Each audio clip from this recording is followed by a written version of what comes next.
Well, hello, my name's Steve Hirschhorn. We've met before, or some of us have at least. Been to Peru a couple of times, and I remember your campus very well with the peacocks. Are they still there? And of course, some lovely people. So it's really a pleasure for me to be able to contribute again to one of your teachers' conferences. I'm sorry it's by Skype. Or video, depending on how you're watching this now. There we are. That's the way it is. Now, when I was asked to contribute to this conference, I wondered what I might talk about, since on first sight, teaching has the same challenges and difficulties that it's always had. Those are, student motivation. Management who don't understand how language teaching is different from other subjects. Many of us have been frustrated by that. Overly restrictive syllabuses, lack of resources, poor professional representation, and of course low pay. So these things haven't really changed. I don't believe that massive change has been made. And through the ages, teachers have suffered from pretty much all of these challenges. They're not specific to the 21st century. They've pretty much always been there. So I thought then that maybe I should look at what's improved for teachers to see where that eventually takes me. So looking at what's improved, the obvious major change that has taken place since I started teaching in 1980 must be the use of technology, and I suppose in particular the internet. And that's when I realized that hidden inside the positivity of the growth of the web and commensurate increase in information availability, there's a pretty serious downside. The internet is a swampland of uncontrolled and unregulated information for teachers and students. It's all there at the click of a mouse, assuming that you have access to computers and know how to use them. Assuming you've got a mouse, or these days, of course, a touch screen. Being able to use a computer, access to the internet, is not, as many people think, age-related. Many times I've seen references to older people not being able to, or having trouble using computers simply because of their age. So I'd like to put that one to bed straight away. I'm 65 and I've been using computers since 1983, almost exclusively for teaching related purposes. I've created automatic testing programs which score as well. I've prepared materials using computers. I've obviously writing, reading, listening activities, and I've also created an IPA font which you can use to type directly in the IPA without having to cut and paste something. So if an older person can't use a computer, it's either because they don't want to, or because they've been brainwashed into believing that they're too old. It's nothing to do with age. It's available to everybody, and I'm living proof of that, and I'm sure some of you are too. But there are still many teachers and students around the world who don't have access to the most basic technology. And if you don't have access to the technology or can't use it because you haven't bothered to learn or no one's bothered to teach you, then you're working in the same way that we did when I started in 1980, and of course before that as well. So there we are. In a nutshell, these are the two areas I'd like to briefly examine today. The availability of information and or you might say even the over-availability of information, and the complete lack of access, still common in many parts of the world. Let's start with the first and see where it leads us. I think it's fair to say that never has there been so much information freely available for teachers who have access to technology and the internet. But of what standard is the information available?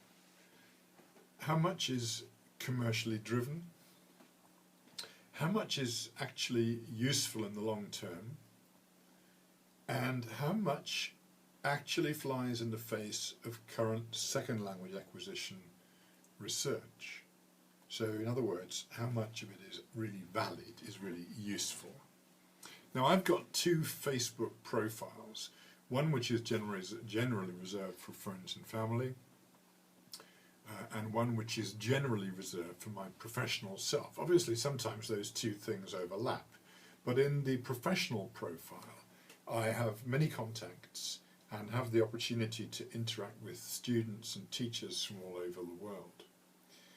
Bear in mind that I'm now talking only about Facebook as an example of the power of social media. I'm not discussing what happens on Twitter or LinkedIn for the moment, or any of the other social media sites, just Facebook for the moment. You can join groups which discuss just about anything at all. Teacher-related stuff, of course, and that varies from doing the CELTA or the Delta to a couple of groups that I run, which are British pronunciation or informed eclecticism, how to get a job abroad, how to use idioms, and so much more. I mean, you could spend all day actually going from group to group, much of it work-related. Everybody and their uncle is there advertising their services for teachers and students, and most of these ads are camouflaged as Facebook threads which ask you a question and thus draw you into their services. But if you look closely, much of what is being offered is very poor quality indeed. Sometimes the grammar points they're focusing are wrong. So many times I've seen examples of simply wrongness. A lot of what they promote is very old-fashioned methodology, gap-fill type stuff, or is trying to be innovative but not taking account of what we know about language learning at all. Some of these threads and groups seem attractive because they seem to answer a need, but teachers should be wary. There are dangers all around. Then there are students who friend me, you know, the Facebook friend thing, and then they ask almost immediately. Sometimes they private message me, ask me to help with their English, and some of them are shocked when they discover that after 30 years studying my craft, I'm not going to offer my services for free. I actually want to be paid. Some of them are quite insulting after that. So these poor souls wander the internet from all over the world. They wander the internet reading all kinds of nonsense which is freely available and picking up all kinds of bad ideas as they go, and also wrong language.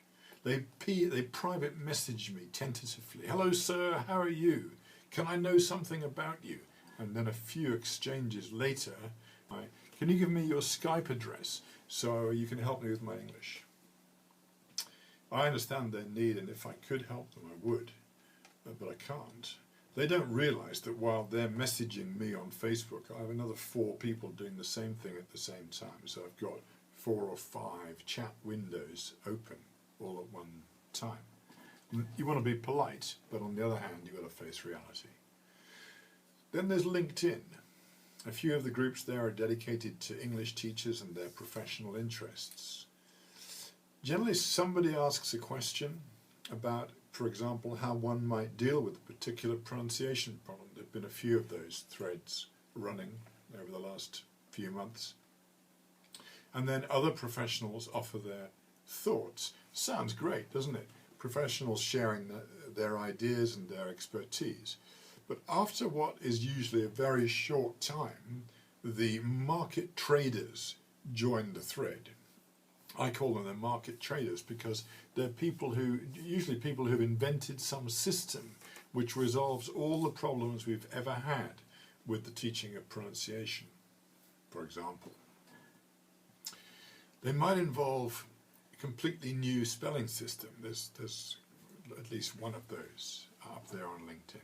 Or a colour sound-based system, which will of course replace the old-fashioned and by now apparently useless IPA. These are people who are not really there to help a fellow professional with a problem. They're there to sell something. And they don't really care how they do it. Now, I don't have any objection to people selling things, but do it in the right place and at the right time. These people annoy me because I've met too many people who've invented some madcap scheme which can't actually offer any improvement on what we currently do, and indeed what we currently know. They just cause teachers and students to waste time, energy, and sometimes quite a lot of money too. So don't get me wrong, I'm not against innovation, quite the opposite. I think innovation is fantastic, and I've done a bit of it myself in my career, but it must be trialled and proven according to the context of second language acquisition as we know it today, and we know quite a lot. We don't know everything, but we know quite a lot about how we learn a second language. These market traders don't usually engage with others in the thread. They're just there to promote their ideas. They may engage to attack somebody else, but that too is in order to promote their ideas and sell their goods. I wish I had £1 or even $1 for every time somebody said to me, I do X, whatever that is, and it really works. Generally, of course, it doesn't. So that's a couple of the social media sites, and then there's the web in general. You can ask anything you like. The question, how can I teach the present perfect, gets 7,120,000 hits. How to teach collocations gets a mere 157,000 hits. And yet the answer to the second question is arguably much more useful in the 21st century than the first question's answer. But it seems that teachers are still talking about taking the grammar route, teaching tenses and aspects. Otherwise, the owners of all those websites wouldn't waste their time posting on that topic. So this is self-perpetuating. A teacher asks a question, gets millions of hits, and therefore assumes it must be a very popular and valid question.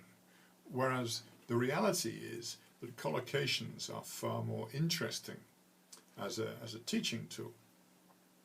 If more teachers were asking about collocations, there would, of course, be more hits available. There'd be more people posting about collocations. There'd be more answers about collocations, and so on. Let's look at MOOCs, that is massive online open courses. These arrived as an innovation promising so much that it was almost unbelievable. They were free or very cheap education for anyone who could get online. Thousands signed up to MOOCs and less than 10% complete them. So I leave that thought with you. Classroom flipping was the next thing. Recorded input is made available to students who view it before the class, and the class time is used for project work, assignments, and so on, not just in language learning, but in general education. Interesting idea, but many reports are suggesting that it doesn't work as expected. At the very least, we can observe that it isn't changing the world. In fact, I've recently come across some posts about reflipping classrooms, as though that were something new, another innovation, so putting them back the way that they used to be. It's a bit strange, isn't it? One of the associated problems is that there's a movement to push technology as the latest fashion without much regard for the needs, for the real needs, the educative needs of teachers and students, and I resist that movement. I think that any innovation needs to have a purpose, a cause, a reason, and needs also to be backed up with something more than a weak idea about doing something new. So teachers and students are faced with truly massive amounts of information, but much of it is poor quality, much of it is designed less to help and more to sell, and much of it is not applicable to general contexts. So there's a good deal of free stuff around, as I'm sure you know, and some of it is good. some of it will be good, and some of it will be suitable for your context, and some of it will not. But how do you begin the process of finding that thing you want? As a trainer of new teachers over many years, I have on several occasions remarked to a trainee teacher how tired they look. And then the answer is something like this. Well, I was online looking for a picture of the Eiffel Tower for my presentation. It took me hours. Now, I don't know about you, but I can draw a recognizable Eiffel Tower in about 20 seconds. I bet you could as well. Which brings the question, have we really lost the ability to create? Information being available as a resource becomes information overload. And I believe that many teachers around the world now spend more time trying to find the right website containing a lesson plan for teaching idioms, or a lesson plan for teaching the present perfect, or a lesson plan for whatever, than actually working out how to do it themselves. So they lost confidence in themselves. There are very few resources which offer to help teachers increase their own creativity in order to work out ways to teach things. And yet it seems to me that that's where the future should be going. In that respect, I believe we've gone backwards.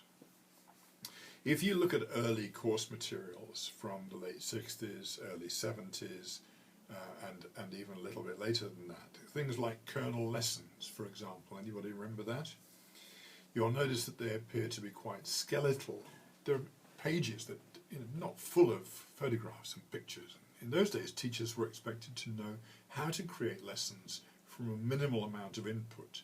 And of course they did, because that's what you did. You had to. There wasn't a choice in the matter. Now, teachers expect photocopy-packed pages with exercises and homework and workbooks, and all laid out along with ready-made tests and workbooks and CDs and DVDs and goodness knows what. And yet here's the irony, they have mountains of information available as well. So they have books which are packed with every kind of exercise and activity, lessons and plans, and teachers' books which give advice and so on, and also the internet with millions and millions of pages available instantly. One could simply ask, why? Now, alongside this extraordinary state of affairs, which is extremely difficult for teachers to manage effectively, I believe, we have areas of the world in which technology hasn't really reached. It's too expensive, or it's not trusted, or it's blocked by government, and so on, or there isn't electricity, perhaps. And so this means that despite our best efforts at achieving some kind of worldwide balance, nothing's going to happen anytime soon. I'm very keen on working remotely with teachers to cut down their expenses. So I'm working remotely at the moment with a group of teachers who have the very basics in technology. Of the group spread out widely over a country, a few have internet access but are not competent at using it. But the majority have no such access, and for me to train them remotely or to undertake continuing professional development remotely, we need to use relatively old-fashioned technology in the sense of DVDs and videos which I post take weeks to arrive. They're so far behind in terms of ELT know-how that I need to imagine we're in the 80s to lead them step by step towards an efficient and effective way to work. That's their context. They don't have those millions of pages available. They're very remote and isolated. They have very little input from anywhere, and so every lesson they create must be pretty much self-created, self-made. Are those teachers more creative because they have to be? It's a real question worthy of consideration in my view. A few years ago I received a postcard from a teacher in Uganda. I had trained her some months previously, and part of the training I did of it was on the use of the the Cuisenaire rods, little pieces of coloured wood invented by Georges Cuisenaire to teach mathematics and later used by Caleb Gatenio for teaching language. Anyway, she wrote to me to thank me, saying she had no photocopier, and even if she'd got one, she had no paper, but also no electricity, no power. She had a very old standalone blackboard, some chalk, a tree for shade, and the ground to sit on. Oh, and a box of rods, because I recommended that she took a box of rods with her. She thanked me for showing her how to teach effectively with no tools other than a few pieces of coloured wood. The rods encourage teacher creativity because there isn't a book on how to use them. There are a few ideas on the web about using the rods, but not that many, and some of those are pretty poor. So teachers who use the rods have to start to develop their own creative energies without even perhaps consciously realizing it. I think part of the reason that we are where we are is due to publishing houses. They must accept responsibility for producing materials for the lowest common denominator. They have for years assumed that teachers are poorly trained and have therefore been spoon-feeding them in their teachers' books, for example. Many teachers' books are so basic, it's unbelievable. But they haven't invested in new ideas and innovation in general across the industry. They've recycled the same old stuff year in, year out. There are some exceptions, of course. Oxford University Press Q series, for example, includes critical thinking skills work, which is wonderful and I think quite effective. But few of the other major publishing houses have followed suit since Collins co-build looked at the lexical approach. Also to blame, strangely, is the communicative approach itself. The communicative approach never did have a learning theory, and so teachers never got accurate or consistent training in how to structure a communicative approach class. So much of what's out there now is a rehash, a remaking of old communicative activities and communicative approach activities, and sometimes even older grammar translation type exercises. Not actually grammar translation, but the kinds of exercises that were used for grammar translation. Now, I've painted a picture of two groups of teachers, the withs and the withouts, we might say.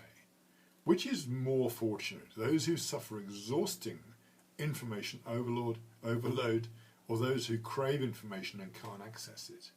Each group has problems which they can't manage without support. And as well as support, they need some guidance.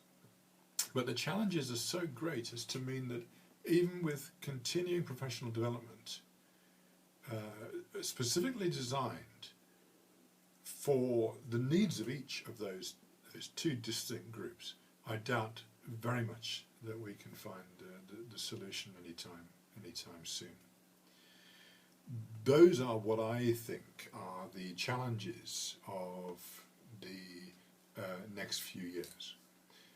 Working out what really and truly is the role of technology in what we as teachers do. How can it serve us rather than we serving it, which is how it seems to me to be at the moment.